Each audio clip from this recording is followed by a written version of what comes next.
Cincinnati game, we got to break that game down, man. There's a lot to talk about, and that really jumps into our keys to the game. And I'm just gonna roll with my biggest one, and it's the same thing that the Bills did last week, and that's get everybody involved in offense. I'm gonna be honest with you, the offense has to start off hot. Like, they have to roll out hot. You can't have this game where you stall in the first half and then don't score many, if any, points. You need to score, and you need to score often. I'm not looking for these 8-minute, 9-minute drives where you go down the field, you control the time.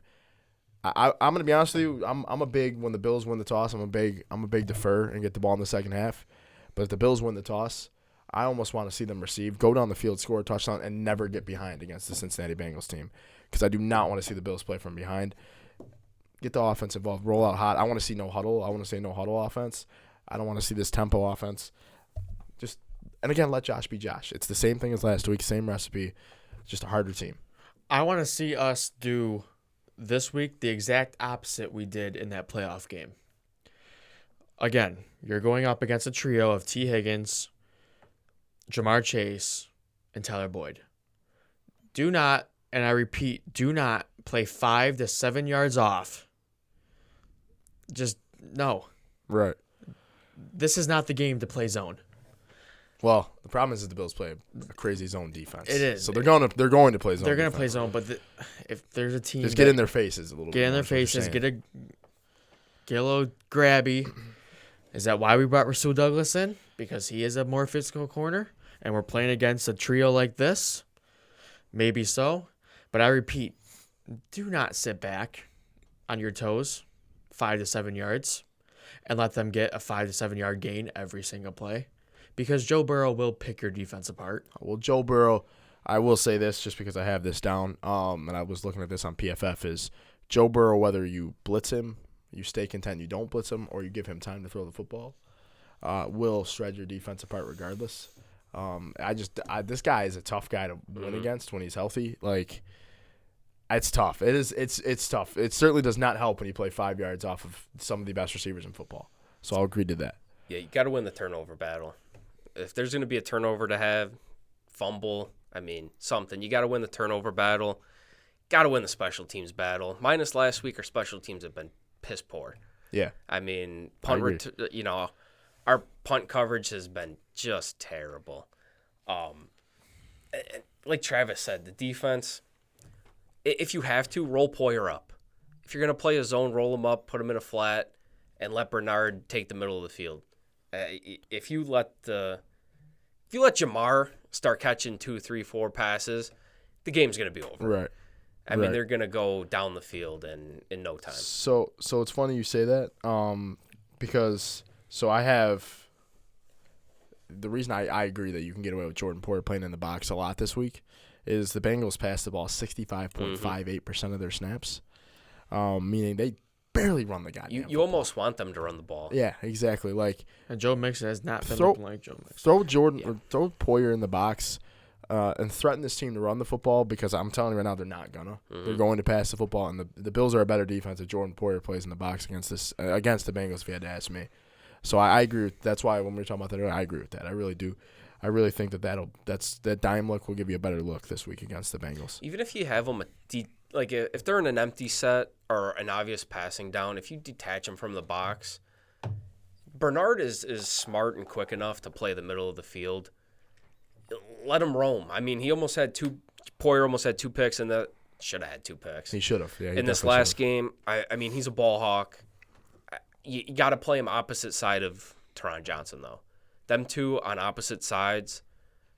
That's tough to stop. I would almost entice them to run the ball on that. Right. They both can come up and hit. Absolutely. D-line has to be big. They got to win in the trenches. No, I agree. Starts there. I agree. The defensive line, to me, ever since obviously losing Daquan Jones, and then Greg Rousseau, to me, has taken a little bit of a step back, if you had to ask me. Since Crazy pace for 10 sacks. Since he got injured.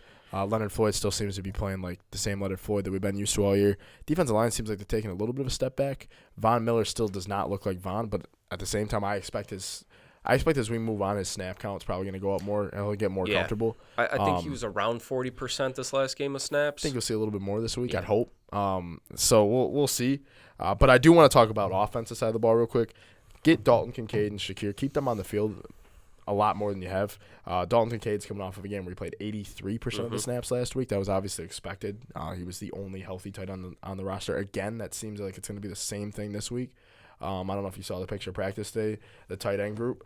I don't know who it was. It might have been Sal Capaccio posted it. He was like, oh, here's what the tight end group looks like today, and it's just Dalton Kincaid standing there with the tight ends coach. Yep. That was what the tight end room looks like, and that's what it is going to look like probably on Sunday against the Bengals.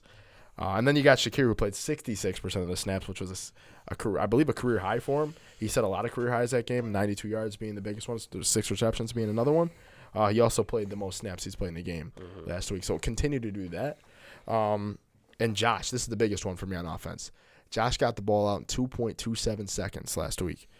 Meaning we were not going for the big home run plays all the time. Continue to get the ball out quick. Like that's needless to say. Obviously, Trey Hendrickson's a solid defensive end. Don't give him time to get after Josh. The good news is he's coming off of Deion Dawkins' side, and Deion Dawkins is coming off of so far a career year, and he's I don't know if Deion Dawkins is credited with giving a sack yet. So I think get the ball out quick, and I think we'll be fine if we get the ball out quick and we do everything I just said. I'd love to see Kincaid still work out of the attached tight end position. If you can get him matched up on, no offense to, pretty sure, Britt, something like that, their linebacker. I know it's like a double name. Cam Taylor. Taylor Britt? Yeah. Taylor Britt, yeah. He's a really nice player, but there's no shot he can, even in a zone look, he can't hang with Kincaid. Yeah, Taylor Britt can, Pratt definitely can't either. I would just love to see him work, chip, go, whatever. But I think Kincaid, I'll say this. If the Bills win the game, I think you see Kincaid with his career high in catches and yards. I like it. Okay. I like it. Lock it in. There's something to put on the board. You said Kincaid career high in yards and catches? Mm-hmm. So he had 75. His career so far 75 yards. How many catches did he have for that? 6? Thought it was 6. I don't know. We'll put it down for 7 catches. For more than 75 yards, yeah. Once it's on the board, it doesn't get erased. Men either look really good or really bad. It's just, you know what I mean? So far, the guys that have been on that board have looked good. 2 for 2 on the board, so let's see. This could be 3 for 3. We'll see. Bengals are allowing the last. This is the biggest thing. I just broke it down the last 3 games. Bengals' last 3 games are allowing 16.7 points. The defense is playing a lot better. And the Bills are allowing 18.7 points in their last 3.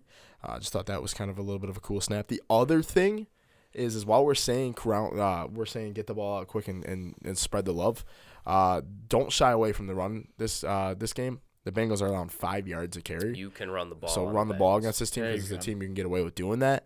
So I want to see running the football as a big thing. Get Latavius Murray involved. I think Latavius Murray and James Cook. Lenny Fournette. I don't know. Not yet. I saw a press conference. The little press conference with Lenny today. He did mention that it's a similar playbook to what he's used to. But as far as like the pass concepts and stuff like that, it's going to take him a couple of weeks to really get that down. Mm-hmm. I don't think we see him. He looks big and great, but I just don't think we see him this week. Keep feeding James Cook, man. 100%. Yeah, He's a dog. Feed Cook and Latavius Murray. Give him a couple of carries too, because he's getting the job done as well. Yeah, he's got to be used on the goal line. 100%. They do not have the firepower up front. I formation and just hand the ball. Like, dude, don't do this shotgun shit. Yeah, right. Like, Where's Gilliam been? he tried. just quiet. He tried on the goal line, didn't get in. I know. But yeah, you're I right. feel Where like- has he been? Right, I feel like watching this offense last year, he was on the field a lot more than They were what we're using seeing. him. Yeah, Throwing the ball in the flat. he's a very capable player. I He will is. say that. He is. He's a nice guy to have on the offense. He's a little bit of a weapon. But yeah, like those are all my keys to the game. I think it's a very winnable game for the Bills, but I could see it easily slipping away from them. I agree. Like I said, I really don't think You can't let the Bengals hang around for too long. You have to really but the punch them in the mouth and problem keep with- punching. the problem with the Bengals is they are going to hang around. Like Yeah. they're I think the Bengals, if you had to ask me when they're healthy, I think the Bengals are a better football team than the Chiefs by far. This is probably when they're healthy I mean, they're the only AFC team that the Bills haven't slain yet, as far as like being a big contender. This is probably one of the best AFC teams in the AFC. If you had to ask me when they're healthy, I think that's clear as day. They've got one of the best. They are healthy, and they're healthy, and they're rolling, And they're back. And the Bills, they get a fair shot at them here.